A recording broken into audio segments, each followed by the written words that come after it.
Hi, this is Veruschka on the Big Island of Hawaii, and here is another Salt of the Earth interview.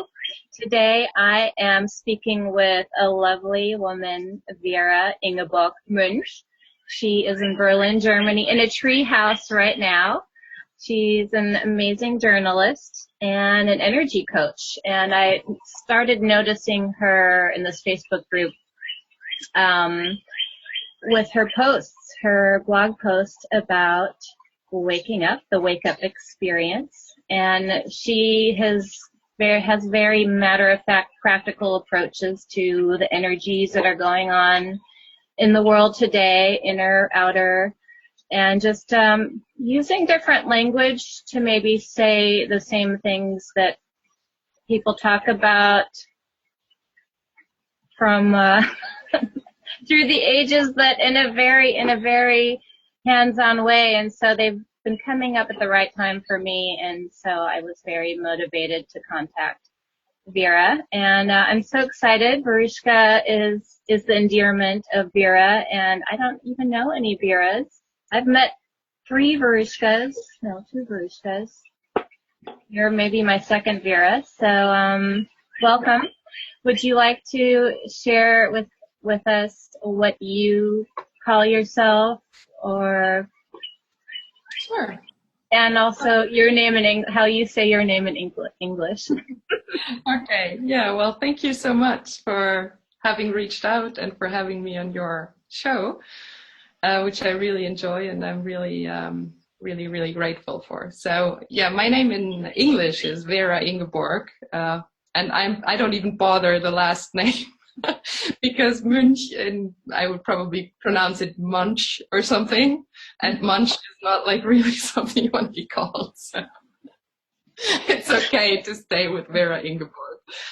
And yeah, how do I call myself? I'm a spiritual energy coach, and I realized during my own spiritual awakening how important energy is, and understanding the language of energy. I really call it the language of energy, because I realize that we're so busy with our head and understanding everything all the time that we totally ignore the voice from inside, which is a voice that doesn't speak like our mind does, but it's feeling, and it can be felt. And that's the whole world of energy. It's a language of feelings. So we really need to understand again, and we actually have that when we come to Earth and when we're born, and we're naturally using our intuition until we're programmed in a different way, and are programmed to use our head or overuse our head a lot. And when I realized that, how important it is to go back into yourself, into your intuition, and really understanding what it's trying to tell you and how it's interacting with other people, with situations, with no matter what you experience, that everything there is frequency, different frequencies that speak different tones and different feelings, different emotions, different thoughts.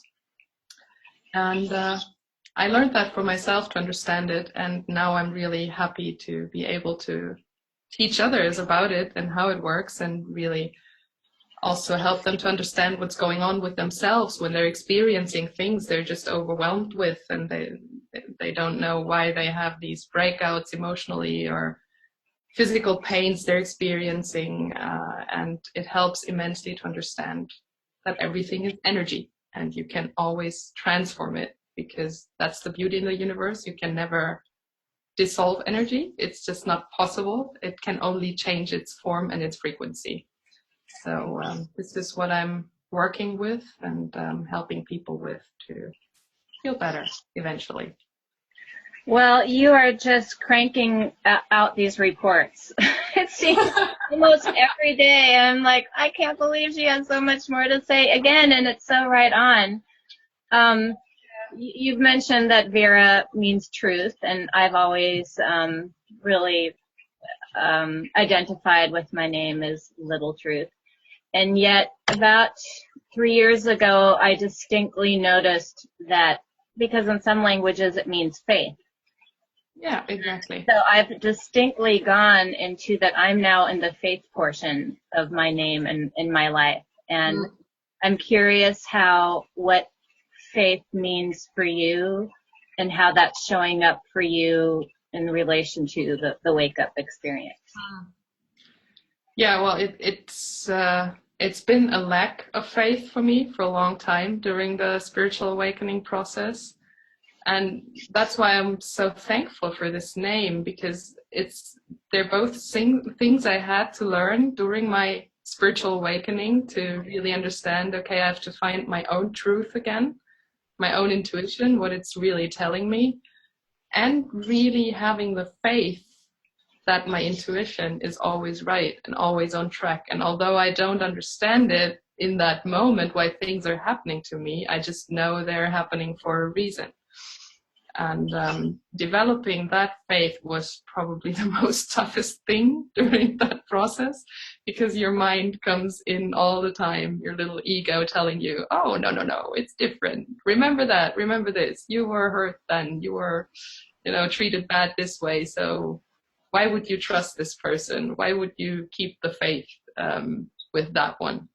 And so that was, for me, probably, yeah, it was the hardest part, to really learn and understand that everything I thought and learned was to be true was just an illusion, and that there's a much bigger truth that really comes from a completely different place. And so that's the faith part.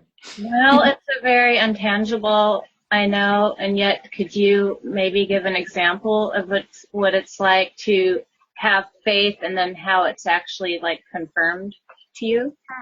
Yeah. Well, if I go back a year in my process, just a year ago, I was still in the middle of awakening, and I was still having huge struggles, emotional breakouts out of nowhere. And I just couldn't imagine how my life would ever be,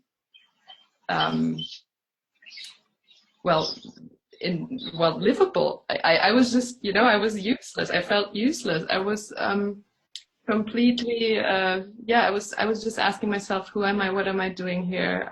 I can't work like this. I can't go back to the old life because I don't fit in there anymore. But this new world, I don't understand, and it's not, it hasn't invited me in yet. So I'm between two worlds, and I just feel completely lost, and I don't know what.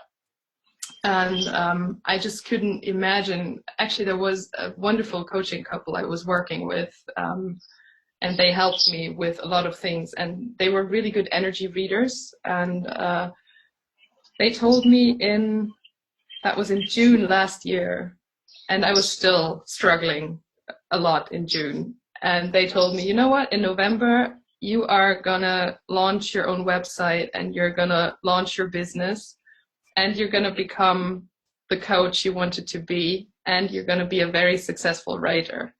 And I was like, yeah, right. It's June. How should that work until November? I still feel like shit. Sorry.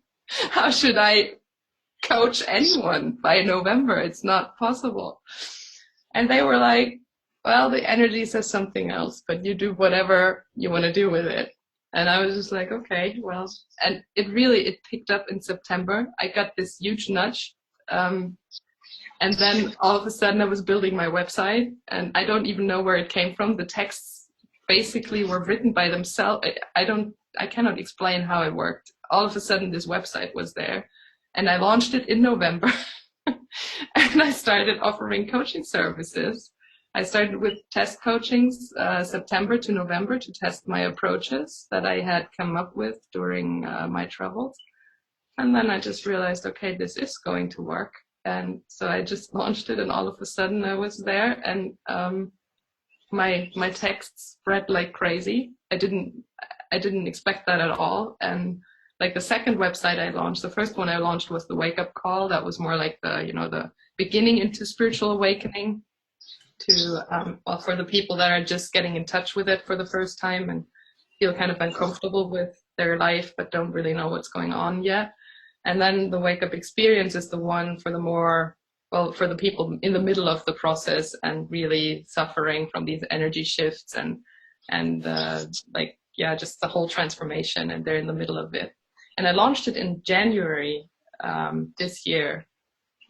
And it's now 2.5 months online, and I had over 60,000 people on that website without doing any marketing. There were text spreading. I had like 2,000, 3,000 likes and 1,000 shares on Facebook, and I really don't know why or how, or it was just spreading by itself. And all of a sudden, I had loads of people reaching out and asking questions, and I just realized, okay, this is really what I'm here for, and this is really what I should do. So yeah, it went by itself, and they really were right with their whole energy reading, and I couldn't imagine that in June when I was still struggling so much. And then I just realized, okay, with the right portion of faith, although not, it was still going back and forth, but it was happening, and I was really manifesting that. So when you find, is it like stepping into a new room of that becoming? Yeah, it's really like, yeah, it's not only a new room, it's really, you know, what people always talk about, timelines and stuff, and to make it a little more tangible, you really choose a different timeline, a different universe you will you decide for. Instead of going down the fear road, you just decide, no, I'm choosing a different frequency and I'm going down that way. And all of a sudden your whole life changes, and all of a sudden you attract the right people and you attract the right situations. There, like, for example, in September, I was just thinking about, oh, and I'd really love to write a book, but I have no idea how to do that. And then I just put it out there, and then I forgot about it. And only 4 weeks later, someone reached out to me because she read something like on Facebook that I had posted, like a test article. I was testing on Facebook a little bit how these things would be received. And she reached out and she said, I really love your texts, and I want you to write my biography next year. So she's a pretty, I would not say famous person, but she's pretty famous in Germany. And so, yeah, we became friends, and all of a sudden I'm writing a book. What a wonderful invitation. And that it's not even personal, like it's a different avenue. Yeah. And it's still, it is about awakening. It's exactly the topics I wanted to write about. And actually, I'm happy that it's someone else I can write about, because it also proves that it's not only me experiencing this, but there's other people that are going through the same. And it's beautiful if people are courageous enough, like she is, although you're, famous, to say no, but people have to know about the spiritual awakening, and they have to know what's going on. And I'm just going to do that. No matter if people think I'm crazy or not, I'm just going to go for it. So you're saying I'm just going to go for it and being courageous, but do you have any fear when you're saying, oh, I test out these articles? I mean, do you have self-consciousness or fear, or are you just playing?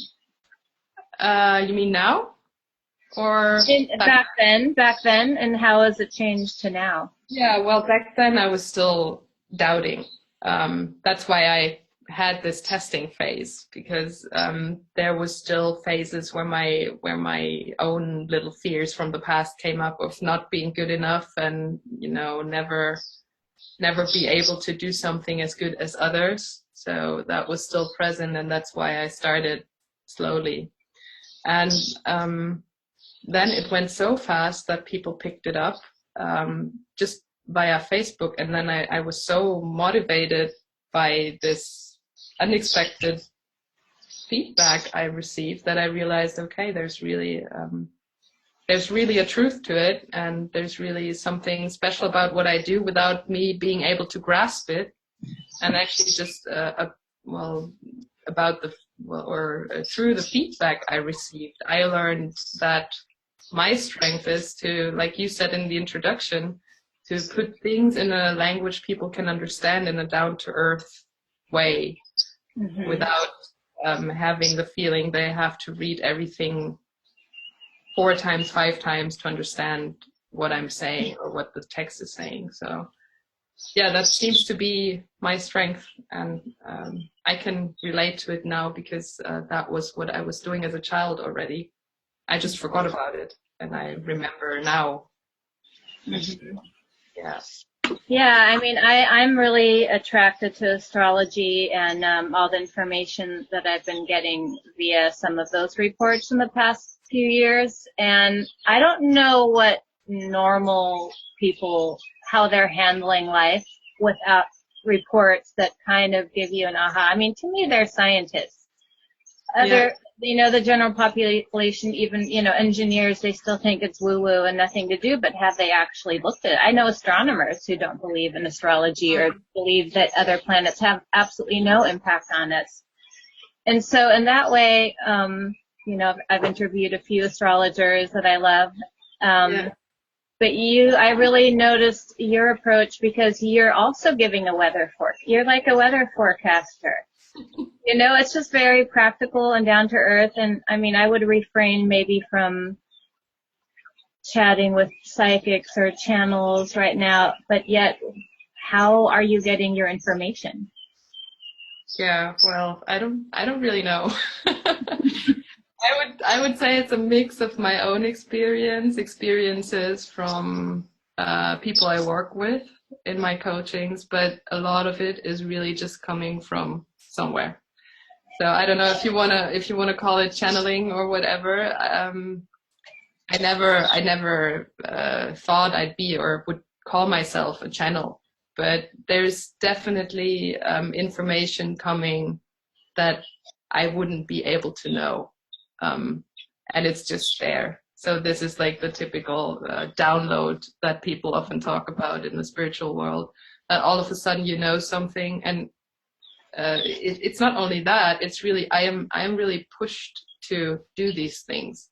So I have phases where I don't feel like writing at all, and I just I'm busy with other things, and then I just get this really push or urge. You have to do this right now, and then I'm really getting information. Then I'm often confirming it with scientific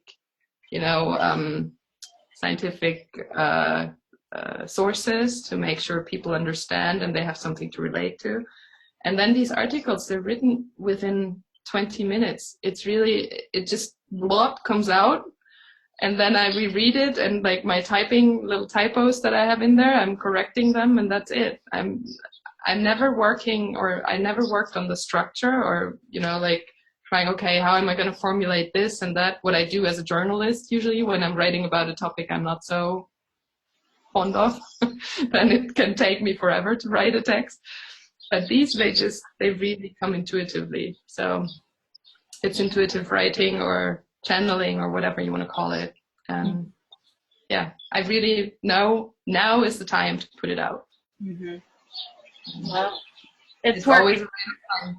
Yeah, really, like every time I get a very responsive channel to the information.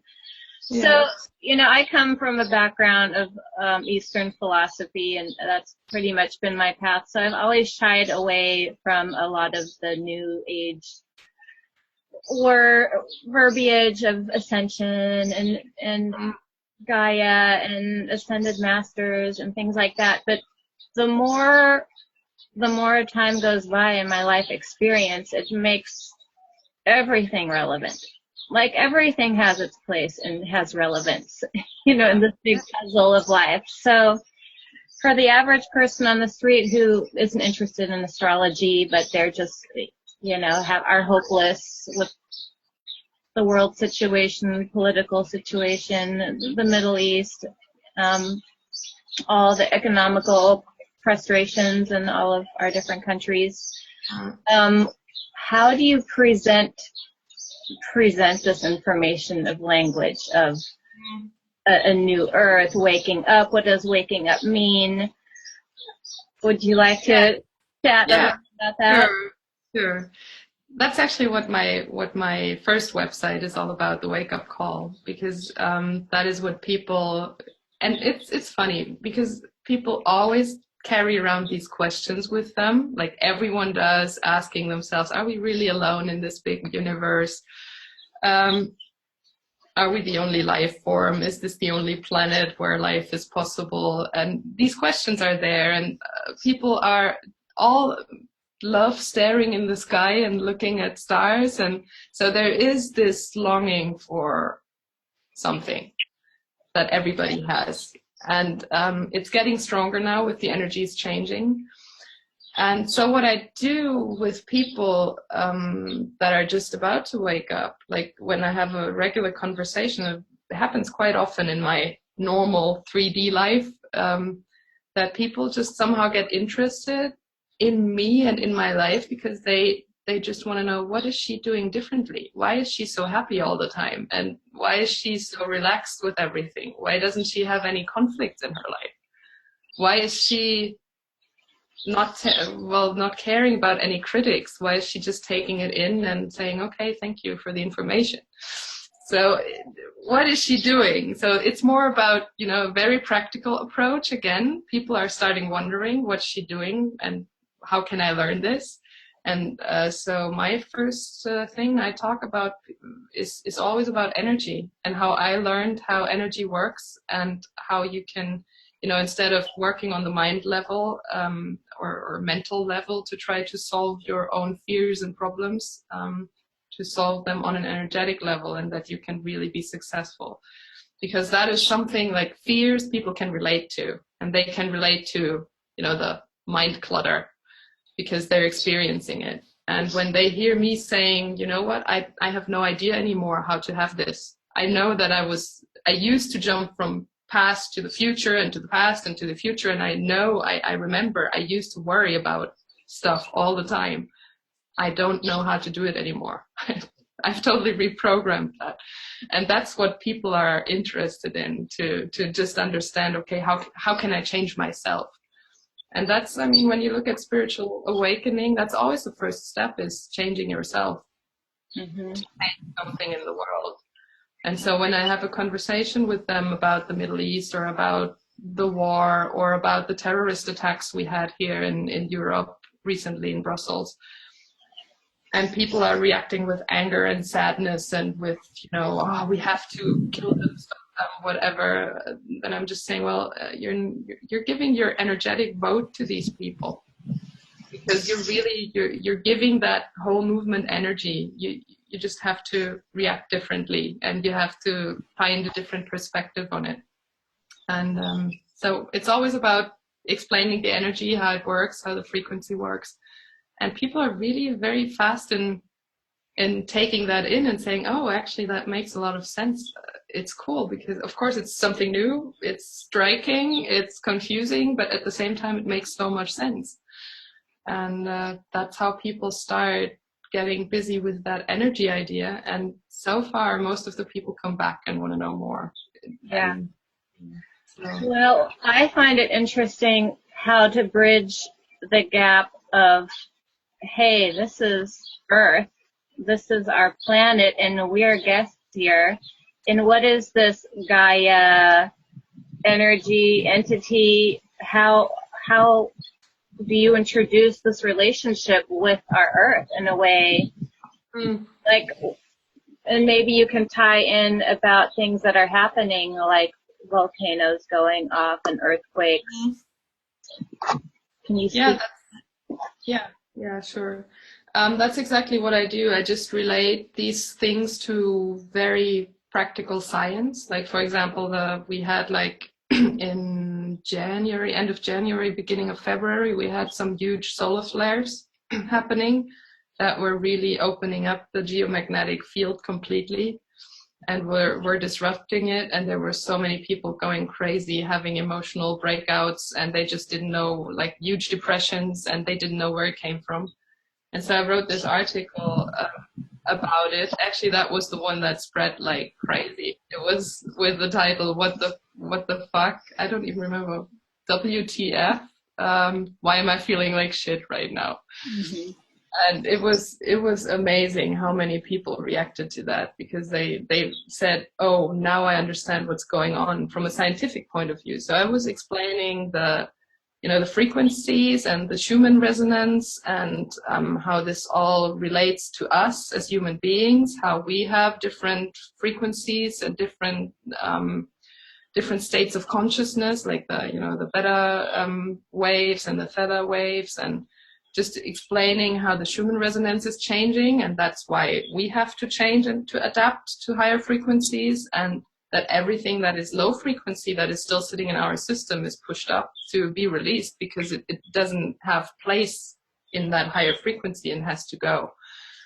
And I realize again and again, if you go back to the energetic explanation, then people can really relate to it. And I'm sure it has to do with the fact that actually they learned that language, or they brought it with them from the very beginning. They've just ignored it for a long time.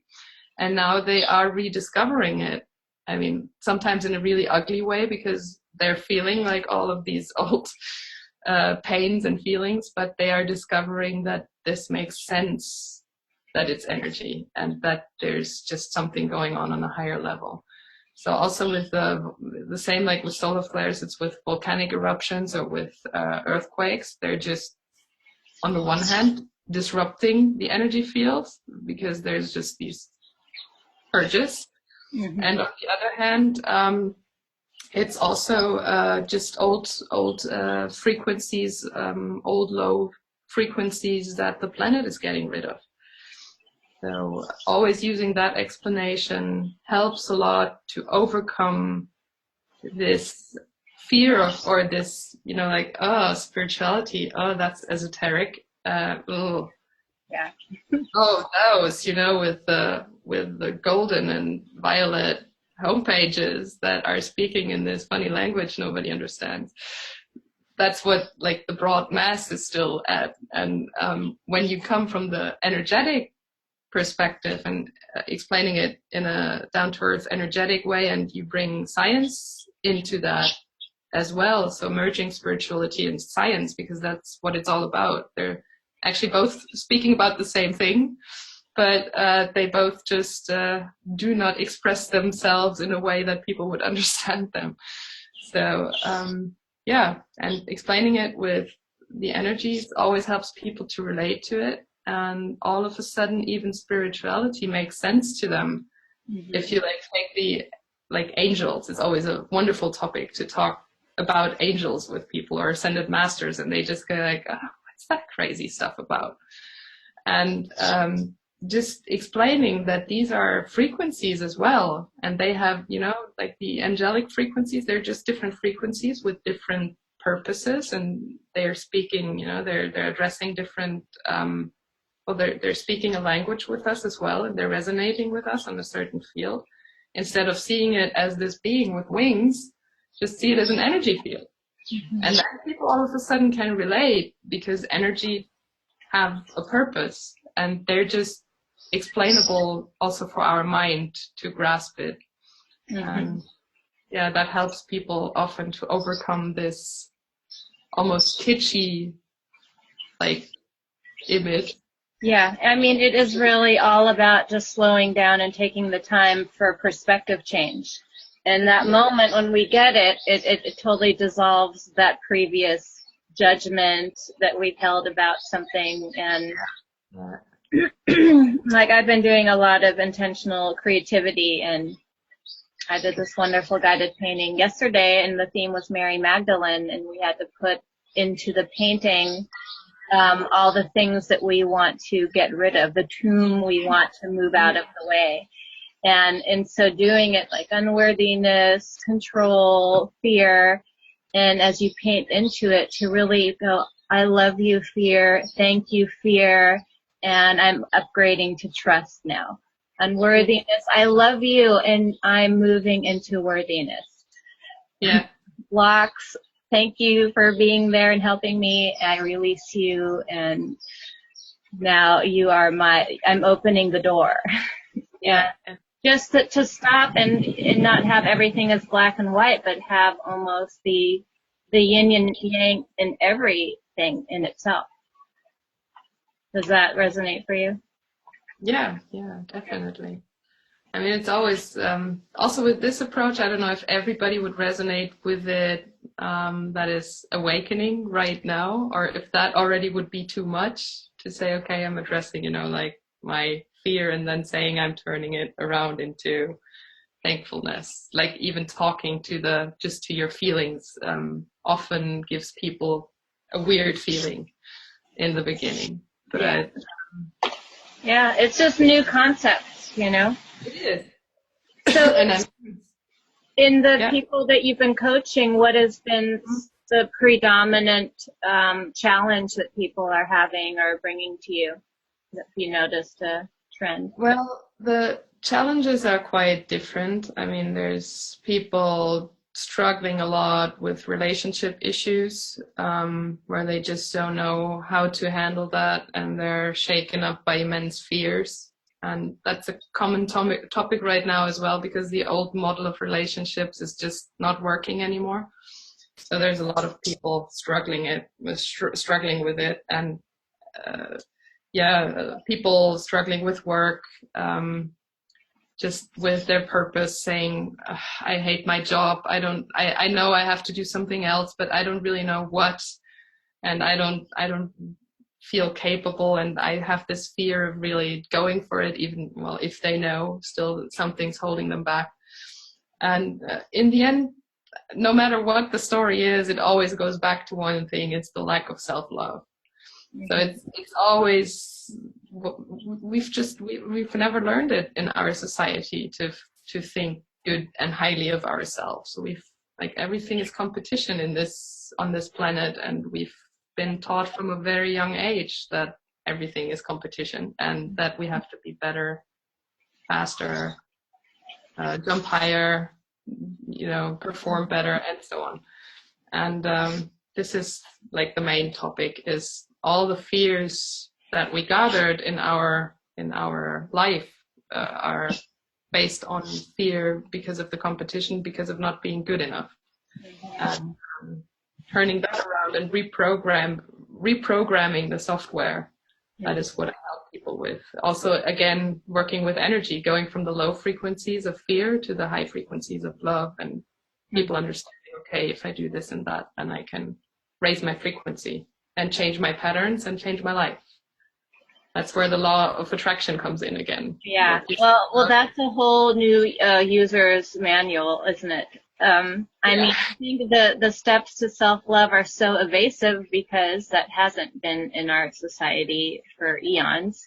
So what are some practical approaches you give, the advice you give to people to Yeah, well, to start with, I always advise people to really start observing their ego, and to really become aware of the fact that they are not their ego, that this is just a programmed version of themselves that has actually has become too strong and shouldn't be in the lead. And in order to do that, I always tell people, give your ego a name and treat it like a person that is struggling and that is afraid to die. And so it's still a part of you, and it's an important part of you. The ego was originally developed by nature to protect us if there's a real life danger. So if we really need a fight and flight response because somebody's about to kill us, then of course we need the ego to save our life. But other than that, it should just be asleep and just relax. And it doesn't. It's active all the time. That's why we are having all these thought spirals and all these worries and all these anxieties, because it's permanently active. And making that, or taking the step back and really observing it and treating it like someone that is scared, helps to calm it down. And it's just like really saying in a friendly way, I understand, and thanks for your input, and I understand your point of view, but it's not necessary because my heart knows exactly what to do. And so this is something you cannot understand, and that's fine. You don't have to understand it, but no, you're fine. And no, I'm not going to abandon you, but I'm not going to follow you on that one. And in the beginning, of course, you do that like every 2 minutes. because it's so active. But it's getting better and better. Every time you do it, it's just getting a little bit better and better. And then you just realize, okay, now it's only coming up every other hour, and then it's every other day, and then it's week-wise, and all of a sudden it's gone. You're like, oh, wow. So you can really calm your ego down by just taking this step back again and again. And in combination with that, what I do, because that's just proved for me to be the fastest way to dissolve, or well, dissolve is a stupid word because energy never dissolves, but to, transform your low frequency of fear into higher frequencies of love and joy and happiness, is inner child work. I do that a lot because that's just where everything comes from, is from our childhood. Mm-hmm. So I go back with people to the past and really work to transform those energies in the past with them, to make sure they're gone, because then the ego doesn't get any food anymore. If the inner child all of a sudden trusts you and thinks you're a really cool person to hang out with, you're safe. Then you're safe. And the ego doesn't know where to take the fear from because it's gone. So that's basically the two main things I'm working with most of the people. Mm-hmm. I would say 80%. Yeah. Yeah. And that's a lot of, from that approach, it's a lot of self-empathy and self-compassion, and that's a starting point for cultivating the self-love, as self-understanding. Exactly. Beautiful. Well, in this rapid time of expansion and waking up, do you feel like people are going to be needing such in-depth psychological work anymore? I'm sure it's going to go a lot faster, but just seeing right now, or observing right now what's happening, I mean, we were kind of lucky to be amongst the first wave of awakening at a larger scale. I mean, we had the very first wave that was just a few people all over that were waking up, paving the way, and now there was this second wave coming in, like during the past 2-3 years, that people were waking up and really doing their work and transforming quite quickly. And I think now that the mass awakening has just started like a month ago, like February to March was a really big shift. And all of a sudden, people's heart chakras were ripped wide open. So we had like the first real mass awakening taking place. And all of a sudden, people are confused everywhere.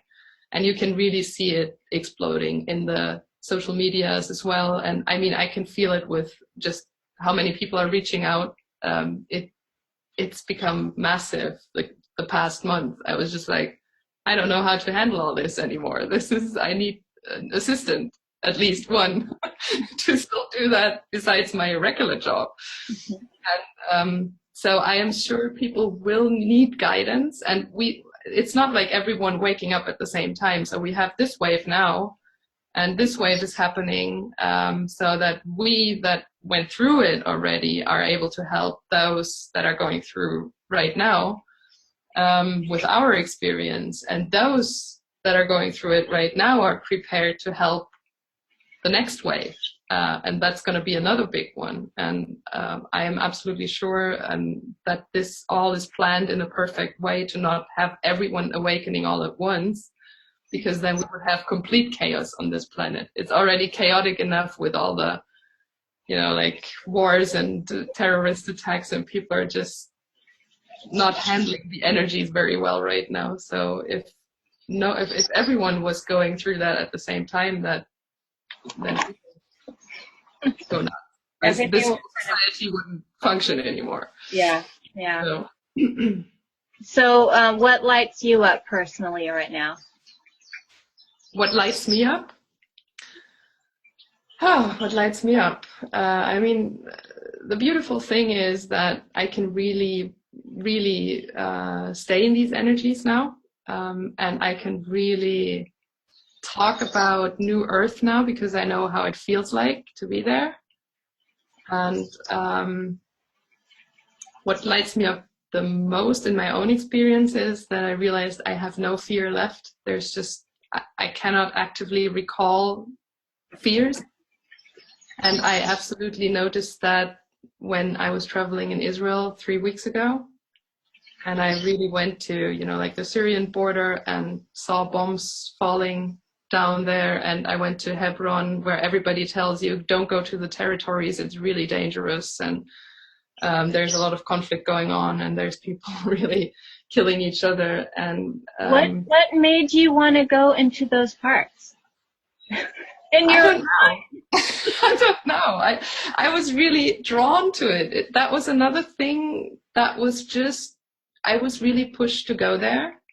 I didn't even plan it. I went to Israel and I just thought, oh, and I'm going to go a little bit of, just for kite surfing and down to the Red Sea, and then just, see some nice places, go to Tel Aviv and see my friend, and maybe, just see a little bit of the countryside. And I didn't really plan to go there. And then I was there, and all of a sudden there was this voice in my head saying, okay, you go to Hebron, and you go into the territories, and you go to the Syrian border, and you go to the Gaza Strip border. And I was like, okay, cool, I'll do that.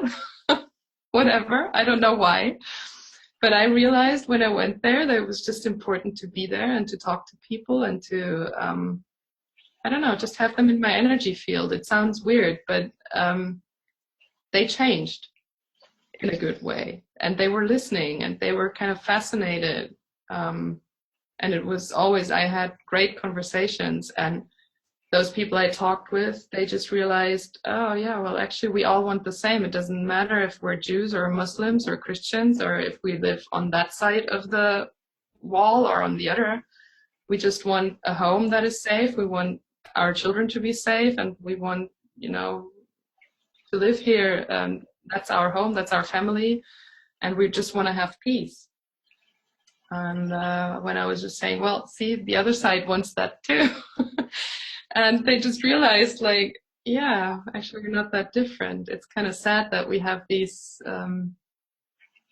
barriers in our head that Do you are feel actually. like there's hope there right now in their hearts? I mean, are they here, or what is your estimation of their energy right now in their hearts? And also, do you predict any sense of solution in the coming future? Well, I'm sure there is a solution, supported also by the energies coming in. But what I sensed there, although there was still a lot of friction in the country in general, energetically, it was really, you could really feel these conflicts. But nevertheless, it was interesting that those people I talked to, they were so open-minded, and they were so, I mean, there was so much love, and there was so much compassion, and not at all aggressive, or where you would think, it was just so different from what you would imagine it to be. And they were so, it was such a big hospitality, and everybody was inviting me for tea and for lunch, and I hardly paid anything for money or food, for food or for drinks, or because people were just so inviting with everything. And I was like, oh, I didn't expect that at all. Wow. And yeah, so I'm pretty sure if the governments would invest more money into just, having joint projects with kindergartens, for example, so that the children do not grow up with those barriers in their head anymore, then there would be a different future. Mm. So I'm really hoping that I planted some seeds with those people, and I met many people, and I have the feeling they took something from it without me wanting to be the guru or the preacher or whatever. But I just felt somehow, it was important for me to go there, because I didn't plan to go to those places at all. And then I just got this nudge. Okay, I'll go. Whatever it's good for. I think I would be running the other way. And again, I live right next to an active volcano, so maybe I'm in the same place. Oh, that's probably much more dangerous. Well, do you recommend people who are getting opportunities or nudges to go somewhere, that there is something to the importance of them being in a place and time and space? Absolutely, yeah. And I think that's part of the intuition we have to learn again, to really listen to what our intuition tells us to do. And ever since I'm following that again, I'm always taken to the right places and to the right people. And I've never experienced any dangerous situation or conflict or whatever situation where I just didn't feel comfortable or something. It was always just exactly the right thing to do.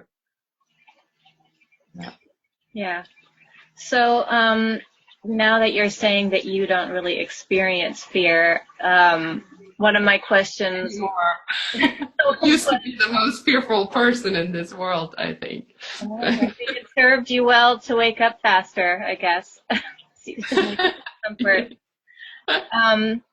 Well, actually, you did mention something in one of your recent reports about we're not meant to experience pain. And I know that caught my attention and caught some people's attention because it seems so counterintuitive, maybe even counterproductive. Like, what? But human experience is pain and suffering. What do you mean? But, you know, maybe you're framing it just in different language. I mean, essentially you're saying we're Buddha nature. And we're here to wake up that suffering is not the path.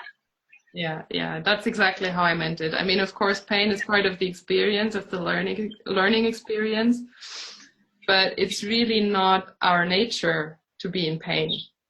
So this is how I meant it, to understand that the pain we're experiencing is really just an experience. It is not supposed to stay that way. We are supposed to learn to understand the difference between being in pain and then understanding how nice it is to be not in pain. You wouldn't be able to tell the difference if you hadn't experienced pain before, and you'd ever be, you know, like always be in bliss and happiness. You wouldn't even be able to appreciate it because you wouldn't know what the other side feels like. So this is the beauty of duality, actually. Although duality dissolves more and more the further you go up in your frequency and in your spiritual awakening, you just experience less and less duality, and up to a point until it just dissolves, and there is no good or bad or hate or love or whatever. It's just dissolving. It's which the mind can't fathom whatsoever. It would seem like it would be boring. What would you have to strive for if you didn't have the duality? Like, the mind cannot conceive it. Yeah, absolutely. I have a very boring life now. It's really. Well, what do you go to for support? I mean, do you have structures or people you read or follow, or who are your muses right now? Yeah. Well, I really love the work of Tim Wilde. I don't know if you've ever come across him. He's from Great Britain, and he brings in, and that again sounds a bit cheesy to those people that are still in the waking up phase. He brings in a lot of Atlantean wisdom from former Atlantis, and it's amazing. I'm really admiring his wisdom and also his meditations he's sharing. They're really powerful, and I had a couple of sessions with him, and I really enjoyed it. And it's just amazing how much energy is moving. I mean, his own energy is just amazing. So I really love that. Other than that, I mean, Eckhart Tolle was my opening, you know, like the door opener, and I still admire his work. Although a lot of people say he's a little bit, you know, like complicated, and it's, I don't know, or they don't really like to listen to him, but his teachings are just fabulous, especially in terms of the ego. I think he's one of the best to go with to understand what ego is all about. But for me now, I'm not reading a lot anymore. I'm also more into, you know, looking into astrology, like different astrology forecasts, readers, and I'm observing a lot what's going on the planet, like energy wise. I have like my apps for volcanoes and for earthquakes and stuff that are giving me alerts, or like for solar flares. Although in the meantime, I can sense it beforehand. So often it's just like looking at your mobile device and you're like, yeah, Yeah. Okay, felt like What it. does that mean? Because I totally feel when there's an earthquake in the world. I feel a little tremor, and then I Yeah. see. What does that mean that we can sense it or feel it or connected to it? Well, it's really, I mean, it's kind of like a radar system that you have. So once your energetic system is open, so your chakra system is open, especially your heart chakra, you're very open to all the frequencies and all the disruptions that are taking place. And when there's an energetic disruption, like a major earthquake, then you can just sense that it's like, it's the low frequencies that are released by the planet. They're resonating with the low frequencies you still have in your system. And then you can just feel that. And if there's still a lot of low frequencies in your system, then it can be completely overwhelming. And then something happens like with people the last couple of days, because there was a lot of earthquakes, that they just feel completely overwhelmed and like they're completely losing it. And then there's other people that have done all their work, and then it's more like sensing just this little, the connection to earth, because you're still grounded on earth and you're still connected. And so it's just like this energetic thing going through you, like you're just taking it in through your 12th chakra system. If it's activated, then your earth star chakra is just sensing that, and it's going through your system, and you're transmuting stuff for earth. So it's coming, like the low frequencies are coming into your system, and then you're transmuting them through your heart chakra, because your heart chakra is the place where all this transmutation happens. And at the beginning after that, there can feel more like heart palpitations, and like it's completely, ouch, this really hurts, until it gets used to it. And then you're just becoming like a natural transmuter of energy and helping the planet to get rid of it. And, well, not getting rid of it, but really transmuting it into higher frequencies. That's what our heart chakras are able to do. And that's what's really important in that whole ascension process that everybody always talks about. It's going into higher frequencies. So do you have any top 3 practical applications for people who are having physical challenges or exhaustion, or their mind is fighting with their body that can't move? Do you have any practical? Yeah, well, there's a lot of practical things you can do in terms of grounding, because that's the most important thing, to stay grounded, and to, like, when your energy field is taken up and your cells, it's kind of like your cells are going into chaos, and then you just feel like everything's kind of going crazy now. And if you want to go back quickly to normal again, then you should find, practices that help your body to go back to the natural frequency as quickly as possible, and realign the cells to the natural frequency as quickly as possible. And very powerful is natural water, because water just carries the natural frequency. And the beauty of water is that our body is also 80% water. So, and water adapts to the environment. So if you are going into water with your own body, your water in the body will adapt very quickly to the water around you. So you will just adapt very quickly your own cells again to the rest, kind of like a magnet field that just goes all in the same direction again. The same you can do with music, like 432 hertz music is very powerful to realign. You can do that with just by going out into nature and going barefoot. It's not as powerful as water, but still also trees, like hugging trees is one of my favorite things to do. They carry a lot of natural frequency and can help to realign as well. I mean, there's tons of stuff. There's a very nice practice. It's called emotional decoding. I don't remember the guy's name who teaches it, but he uses a magnet, and we have this meridian that goes, like from here and then all over your head and down the spine. And you just take a magnet and you take it and go over your meridian a couple of times, because that's where all the energies are running through and all the emotions are running through. And when you do that, it's kind of like going over a credit card magnet stripe.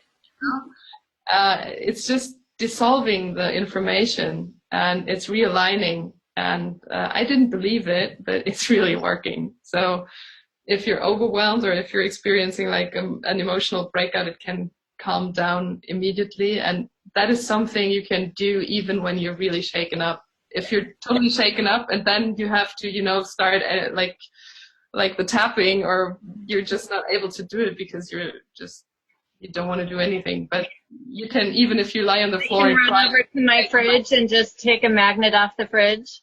Yeah, exactly. I haven't heard this one. I love it. Yeah, try it. I found it really powerful, and I've seen it actually there's a really good that was inspiring to me. There's a really good film. It's called Emotion, and that's where I saw it in there. And there's really some good. So the emotion is like for energetic motion.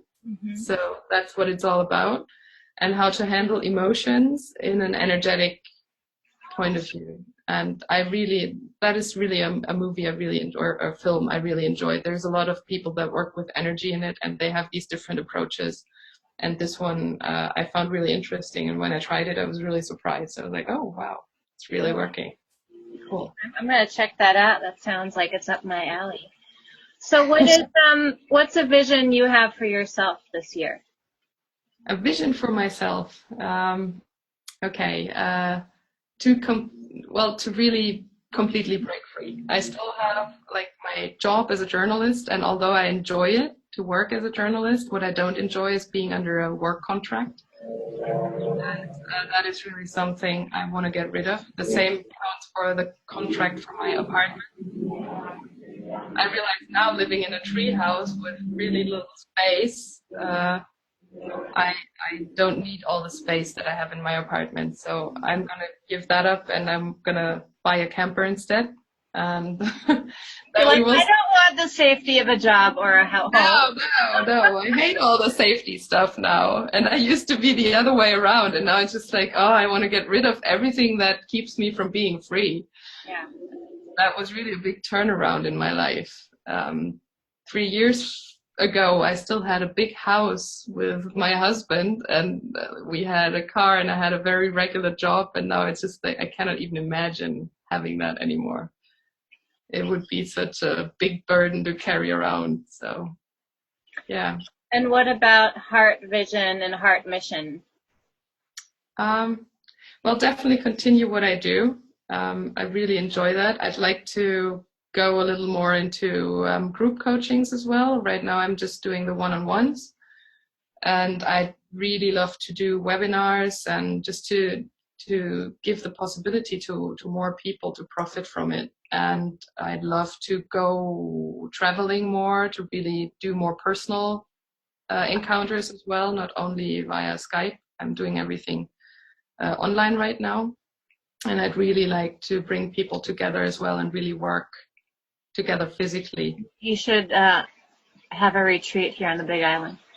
Yeah, that sounds fantastic. I always wanted to go there, so I'm more than happy to come. Endless adventures to be had here. I can totally see you coming here. Yeah, I can too. Yeah, so it's definitely about traveling as well. That's why I need to break free and really make myself completely independent. Yeah. And that's the beauty with what I do. I can do it anywhere. I don't have to be in a certain place to do it. So, yeah. So what does salt of the earth mean to you?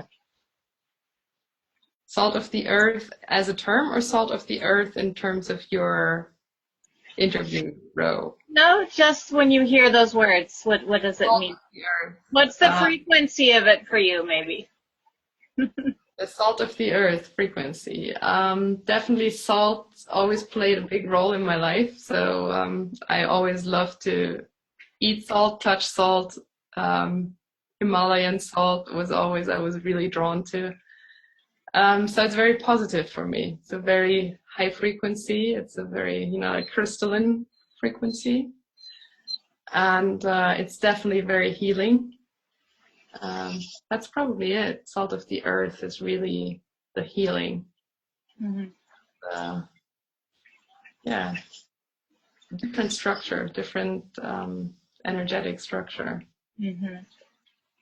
That's what I would get from it. Yeah. Yeah, that sounds good. That feels good to me. Well, thanks so much for chatting with me today, and I'm going to be pointing people toward your blog, The Wake Up Experiment. But that's fine. Oh, sorry. Yeah, life is so experimental to me, so I see it through my lens. Definitely, everything's an experiment here.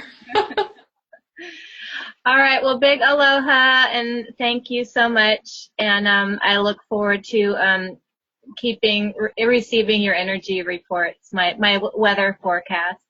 Okay, well, thank you for following them. I'm really happy that they're of support. And thanks so much for having me. All right, aloha. Enjoy the tree house, and I'd like to hear more about that too. Bye. Bye.